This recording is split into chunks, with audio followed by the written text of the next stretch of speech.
Hi, Lucy and Nancy. Today I'm going to show you what the value is for 4410 Cowan Avenue by using what's called a comparative market analysis. So on your email, you're going to see lots of numbers. You'll notice that the top part is the subject property. It gives us some basic information that I'm going to use to choose other properties that are also like and have sold in the neighborhood to determine value. So the first thing we look at is the subdivision. It's Church Hill Downs, and this is in Area 25, which we call the University Highland Park area. This one in particular is going to be on the outskirts of that University Park, but Area 25 does, in real estate terms, mean University and Highland Park, even though the schools are not in this district. Um, that's something that you will learn. Cowan is a very popular street because it's so close to University Park. You'll also notice that square footage on this property is 804. I believe they talked about adding additional square footage, but this is square footage that's only validated by the tax roll. So if you would like to increase value on this home, then you can have the appraiser add the additional square footage that's been outfitted in the home. For example, in that back living quarters, that will increase your value when it's time to sell. But do not record that value when you close on it. Record it right before you are about to put the property back in the market with a copy of your appraisal. And don't worry, I will take care of all of this for you. I even keep copies of the appraisals. And when you decide to put the property back in the market 5, 10, 15 years from now, I will still have a copy of that appraisal in my system. So what this search is looking for, we're looking for 2 bedrooms that have sold in the last 6 months that are in the subdivision of Church Hill Downs. And so the first section, you'll see that the active properties, there's only one active property that's currently in this subdivision, and that is our subject property. It's listed at 109. The square footage is 135.57. And what that means is the price per square foot is $135.57 at that list price. The next thing we're going to look at is we're going to look at properties that have canceled, and this is telling us properties that have been listed for too high, and or if the seller has decided to cancel. Sometimes they cancel the listing and they do a private sale so that the sale is not recorded in the system. And I believe that that's exactly what happened in this case scenario because it was listed on 9 days on market and then it vanished, which tells me 9 days on the market is not really enough time to sell a home. And the last thing we're going to look at is properties that have expired. These are properties that have been on the market and they have not sold. In this, there's only been 3 properties in the last 3 years that have expired. And then last but not least, in this subdivision, sold properties, there have been multiple sold properties. There have been a total of 3. The lowest sold property that is in similar condition that so happens to be on Cowan Street sold for 98,000. It's a 2 bedroom at 84, built in 1944. Let's see, our property's built in 1944.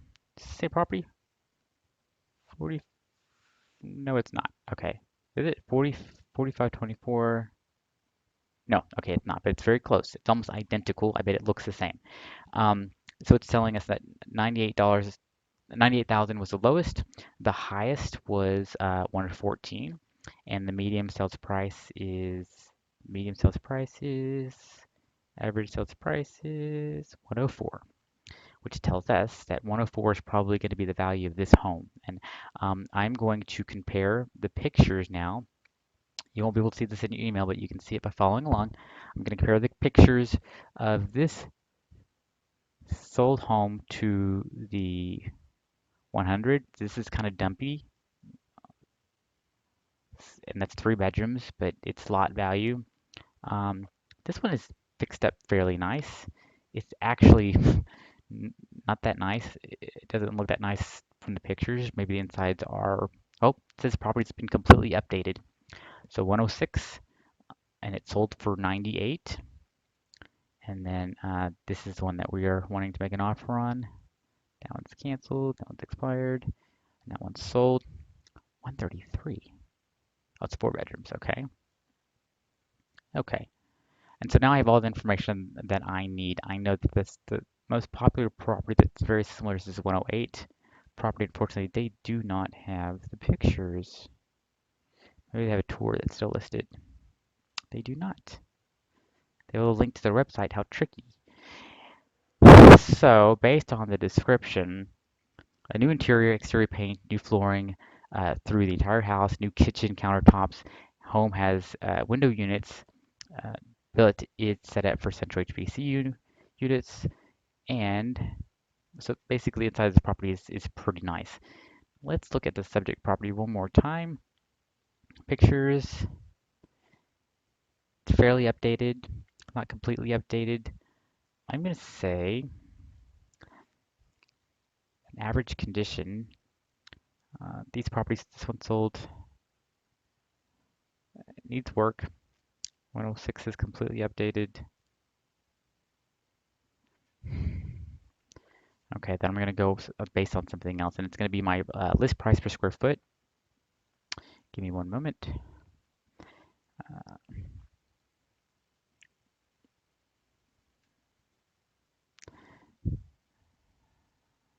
Okay, so I'm going to look at something that is called list price per square foot, and what that tells me is what the average person is able to get off the price.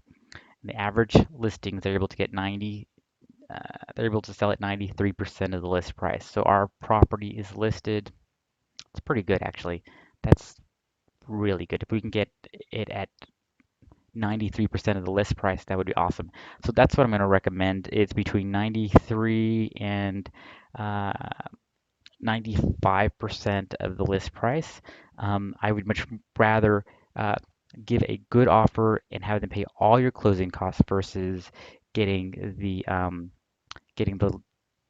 sales price lowered, because for every $1,000 out of your pocket that you spend on your closing cost, I could take that away so you don't have to take it, you don't have to put any of that money down, and just raise your mortgage payment about $8 to $12 a month, which makes total sense because your money can do a lot more in your pocket or investing somewhere else than it can sitting in a house, because the equity will be there in 1 year.